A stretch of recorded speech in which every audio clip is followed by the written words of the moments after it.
पंजाब में वीवीआईपी की सुरक्षा पर सवाल उठ रहे हैं, लेकिन एक सवाल पंजाब में कांग्रेस पार्टी को लेकर भी उठ रहा है। राहुल गांधी ने चरणजीत चन्नी को सीएम पद का उम्मीदवार तो बना दिया, सिद्धू ने चन्नी की उम्मीदवारी को कबूल भी कर लिया, लेकिन सच यह भी है कि सिद्धू के दिल में सीएम बनने की ना बन पाने की जो टीस है, इसीलिए सवाल यह उठ रहा है कि क्या सिद्धू ने चन्नी को दिल से स्वीकार किया है? क्या आपसी कलह पंजाब में कांग्रेस का खेल खराब तो नहीं कर देगी? क्या चन्नी पंजाब कांग्रेस को एकजुट रख पाएंगे? Chief ministerial candidate Charanjit Singh Channi ji. रविवार को लुधियाना में राहुल गांधी ने चरणजीत सिंह चन्नी को सीएम उम्मीदवार घोषित कर दिया। चन्नी के नाम के ऐलान के बाद स्टेज पर सब कूल दिख रहा था। मंच पर पंजाब कांग्रेस में 3 सीएम उम्मीदवार के दावेदार मौजूद थे। सुनील जाखड़ और सिद्धू के होठों पर मुस्कुराहट थी, लेकिन अपनी मुस्कुराहट के पीछे शायद वो अपना दर्द छिपाने में नाकाम दिख रहे थे। सवाल यह है कि क्या चन्नी के नाम पर पंजाब कांग्रेस एकजुट रहेगी? क्या कांग्रेस में सब ठीक ठाक है? क्या सिद्धू कोई खेल तो नहीं करेंगे? सोमवार की सुबह होते ही चन्नी 2 अलग अलग शहरों में पहुंचे। चन्नी ने हिमाचल प्रदेश के बिलासपुर में श्री नैना देवी मंदिर में मत्था टेका। चन्नी आनंदपुर साहिब भी पहुंचे और तख्त श्री केसरगढ़ साहिब में नतमस्तक हुए। चन्नी ने पंजाब में कांग्रेस की जीत की दुआ की। मीडिया से बात करते हुए उन्होंने कहा कि पंजाब में किसी से कोई लड़ाई नहीं है। कितनी लड़ाई है, कितनी बड़ी लड़ाई मानते हैं 2022 के चुनावों को लेकर? कोई लड़ाई नहीं है, सब कुछ प्यार से हो जाएगा। चन्नी दावा कर रहे हैं कोई लड़ाई नहीं है, सब प्यार से हो जाएगा, लेकिन उन्हें भी पता है कि सीएम की कुर्सी का रास्ता इतना आसान नहीं है। चन्नी को 2 फ्रंट पर लड़ना है, एक चुनावी फ्रंट पर, दूसरा अपनी ही पार्टी के अंदरूनी कलह से। इसीलिए उन्हें बार बार सफाई देनी पड़ रही है कि सिद्धू से उनकी कोई अदावत नहीं है। सीएम का चेहरा बनने के बाद लुधियाना से वापसी के दौरान उन्होंने जी मीडिया से बात की। एक्चुअली रेस कोई नहीं थी, ना सिद्धू ने लगाई ना मैंने लगाई, ना हमने किसी को अप्रोच किया। जो पार्टी ने डिसीजन ले लिया पहले से तय था कि उसको मानना है, और हम दोनों ने और बाकी सब ने माना है। नवजोत सिंह सिद्धू के साथ संबंध कैसे हैं? स्टेज पर तो हमने देख लिया, आप गए, आपने झप्पी पाई, उन्होंने कहा ठोको ताली। तो जो स्टेज पे है वही नीचे, तो अच्छे संबंध हैं और इकट्ठे होकर पंजाब की बेहतरी के लिए काम करेंगे। ये तो हुई सीएम चन्नी की बात, लेकिन सोमवार को सिद्धू क्या कर रहे थे? सिद्धू लुधियाना के अमृतसर के मुधल गांव में चुनाव प्रचार के लिए पहुंचे। चन्नी को सीएम पद का चेहरा बनाने के फैसले को सिद्धू ने कबूल तो किया, लेकिन बातों बातों में उन्होंने अपने इरादे भी साफ कर दिए। वो हक की लड़ाई के लिए बोलते रहेंगे। ये हाईकमान ने तय करना सी, और जो हाईकमान ने तय किया है वो सिर मत्थे। लेकिन चाहे पॉलिसियां दी लड़ाई होवे, चाहे जवाबदारी बनाने की लड़ाई होवे, चाहे पंजाब के लोगों दियां जिंदगियां भले लई बदलण दी गल होवे, उस सच हक दी राह दे उत्ते नवजोत सिंह सिद्धू चलदा रहेगा। चन्नी के लिए एक चुनौती कांग्रेस की कैंपेन कमेटी के चेयरमैन और पूर्व प्रदेश अध्यक्ष सुनील जाखड़ भी हो सकते हैं। लुधियाना में चन्नी के नाम का ऐलान होने के बाद एक ही कार में राहुल गांधी, चरणजीत सिंह चन्नी, नवजोत सिंह सिद्धू बैठकर आए। इस कार को सुनील जाखड़ ही ड्राइव कर रहे थे। इसके जरिए कांग्रेस ने पंजाब में यह दिखाने की कोशिश की कि सब एकजुट हैं। लेकिन कुछ दिन पहले जाखड़ का दर्द भी सबके सामने छलक चुका है। सुनील जाखड़ ने दावा किया था कि जब कैप्टन अमरिंदर सिंह को हटाया गया तब सीएम पद के लिए 42 विधायकों का समर्थन उनके पास था, जबकि चन्नी के पास सिर्फ 2 विधायकों का साथ था। इस गल का मैनू कोई गिला नहीं साहब भी मैनू 40 नहीं 42 एमएलए ने वोटा पाई सी अंदर से जेडे मैं तुहानू फैक्ट दस दिया। 42 वोटां सुनील नू पईयां, 16 वोटां सुखजिंदर रंधावे नू पईयां, 12 वोटां पईयां महाराणी परनीत कौर नू, 6 वोटां पईयां नवजोत सिंह सिद्धू नू, 2 वोटां पईयां चन्नी। देखो देखो मैं मेरा एको ही गिला सीगा जो मैनू बुला के राहुल गांधी ने कहा सुनील तेनू डिप्टी चीफ बनाने बनता क्यों नहीं, मैं कहनी।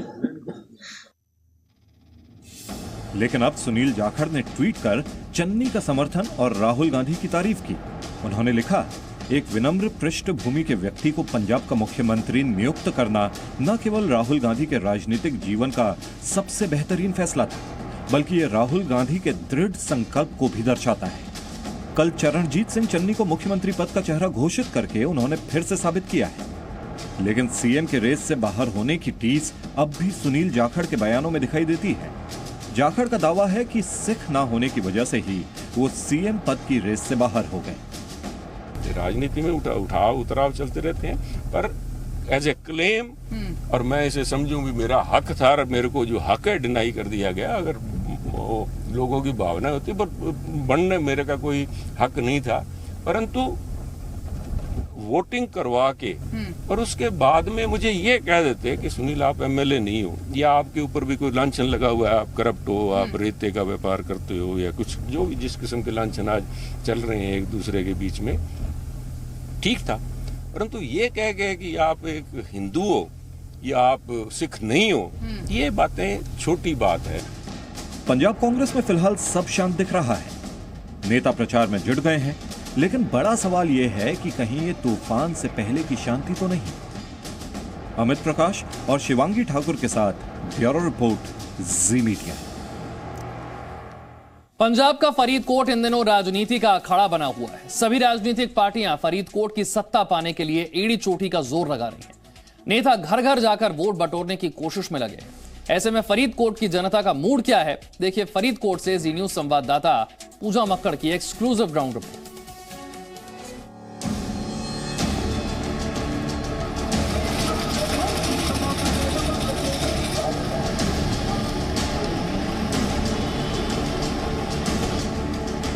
पंजाब के फरीदकोट में चुनावी माहौल गर्म है।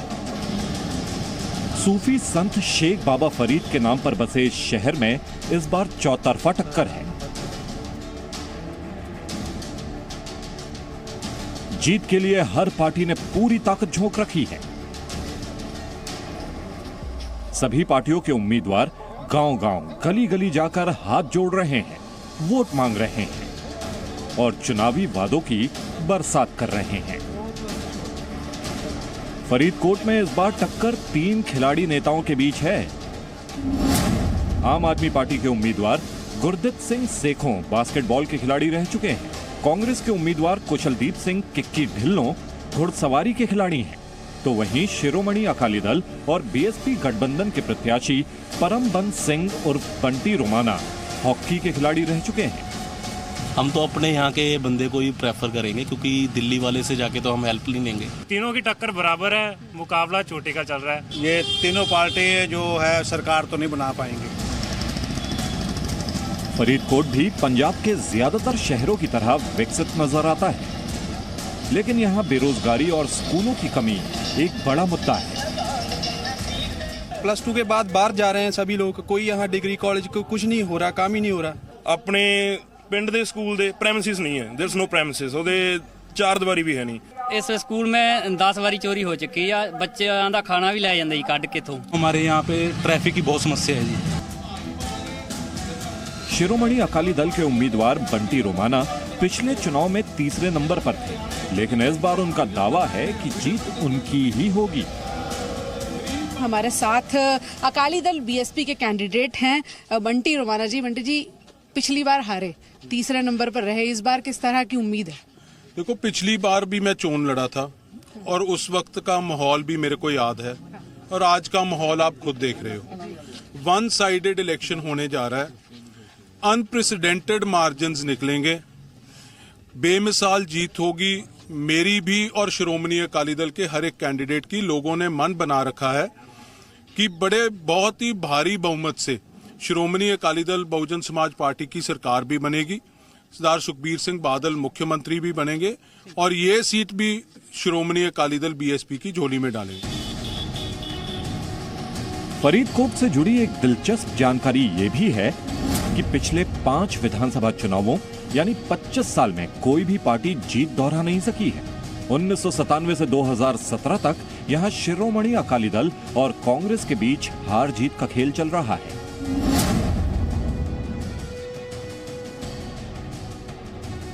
लेकिन आम आदमी पार्टी को उम्मीद है कि इस बार फरीदकोट का 25 साल पुराना इतिहास बदलेगा और जनता एक नया इतिहास रचेगी।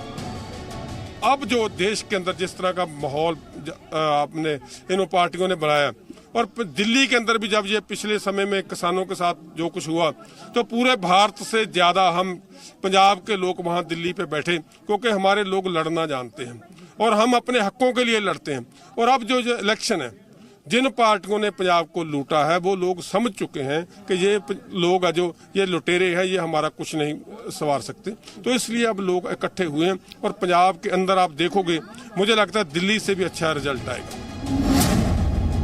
फरीदकोट विधानसभा में करीब 1,70,000 वोटर हैं, जिनमें करीब 59% ग्रामीण और 41% शहरी वोटर हैं। फरीदकोट में 20 फरवरी को वोटिंग है और 10 मार्च को नतीजे आएंगे। अब देखना यह है कि बाबा फरीद किसकी मन्नत पूरी करते हैं।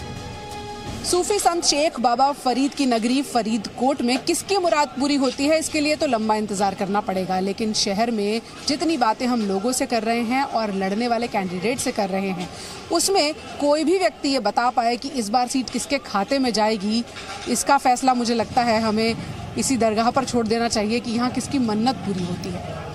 Presenting B News app, available on Google Play and App Store. Download it now.